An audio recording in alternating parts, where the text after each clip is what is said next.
A parking garage, a hotel, and more space to play. Those are the main parts of the planned expansion of the Strong Museum of Play. And we just learned they're going to be breaking ground on this massive $115 million project on July 12th. To talk about what this could do for our whole area, here's the museum's president, Steve Dubnik.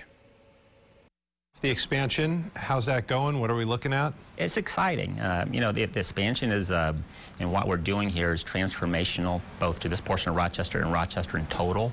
What we have the opportunity to do is to both to enlarge what is already top tourist attraction in Western New York to be even much more so than it is today.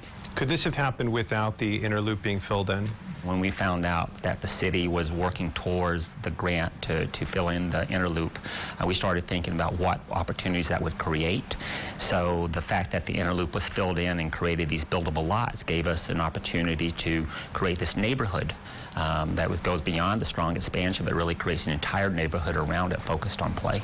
I've spent a lot of time here with my son. I look around and I think to myself, what more could you possibly pack in? So I guess that's my question, is what's going to be going into this expansion?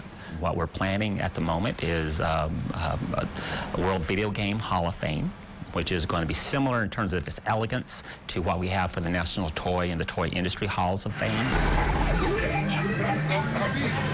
A significant part of the expansion will be filled in with a growing aspect of play, video games. Most exhibits will be interactive, but not all in the way you might think. One of the things we've talked about is Space Invaders, something everyone's familiar with.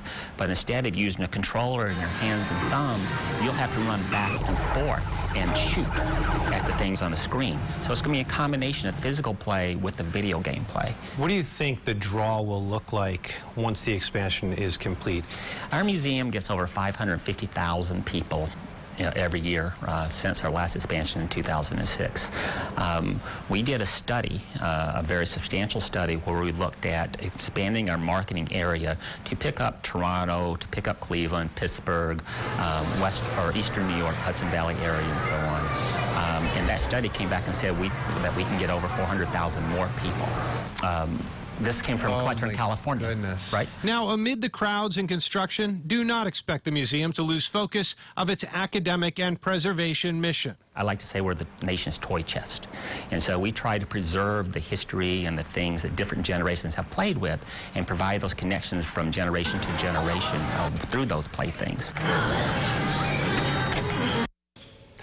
The museum also plans to keep spreading its play-based discovery education model that it's implemented at a preschool in the museum and is now teaching to others. To see more interviews like this one, go to the Adam Interviews section at rochesterfirst.com.